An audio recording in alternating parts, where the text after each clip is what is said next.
लायक नाही ती.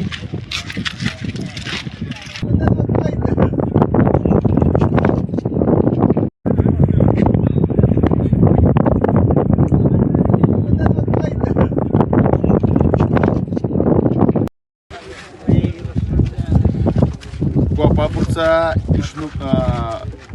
विष्णुपदचा जो बंधारा आहे त्या बंधाऱ्यावर आम्ही सगळे आदिवासी महादेव कोळी बांधव आलेले आहोत आणि वाळू उपसा करणाऱ्यांनी चंद्रभागेची वाळू रिकामी व्हावी या एकाच उद्देशानं चंद्रभागेच्या या वर गोपाळपुरात असणारा बंधारा त्याचे दरवाजे काढून त्यांनी पाणी पूर्ण खाली गेलेलं आहे.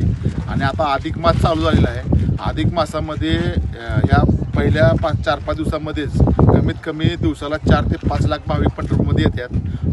ह्या अधिक महिन्यामध्ये चंद्रभागा स्नान करणं महत्त्वाचं मानलं जातं. आणि आता अशीच परिस्थिती राहिली, शासनानं पूर्ण दुर्लक्ष केलं तर ह्या बंधारा पूर्ण वाहून जाणार आहे आणि येणाऱ्या भाविकांना चंद्रभागेच्या वाळवंटात आंघोळ करायची वेळ येणार आहे. त्यामुळं आम्ही आज सगळे इथं आलो आहे. शासनाला आम्ही दाखवण्यासाठी, शासनाचं लक्ष वेधण्यासाठी आज आम्ही इथं आलो आहे.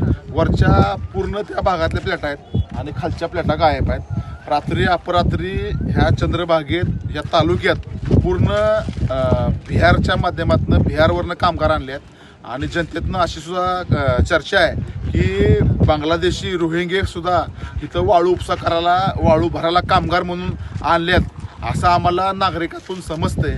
मग शासनाला एवढं कळत नाही का या तालुक्यात रात्रंदिवस वाळू चोरी चालू आहे.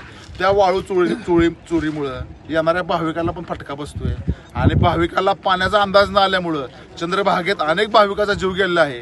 त्यामुळं आम्ही इथं आलोय, शासनाला दाखवले लवकरात लवकर ही जे वाळू उपसा करणाऱ्यांनी दरवाजे काढून फेकलेले आहेत ते दरवाजे नाही बसवले तर आम्हाला सर्व आमचे आदिवासी बांधव घेऊन, आदिवासी महादेव कोळी बांधव घेऊन ह्या शासनाच्या विरोधामध्ये, या पाटबंधारे विभागाच्या विरोधामध्ये आंदोलन करावं लागेल. म्हणून शासनानं लवकरात लवकर आमच्या ह्या आंदोलनाची दखल नाही घेतली तर आम्हाला ह्या दरवाजासाठी, ह्या चंद्रभागेसाठी, भाविकासाठी आम्हाला एक मोठा संघर्ष ह्या पंढरपुरात करावा लागेल.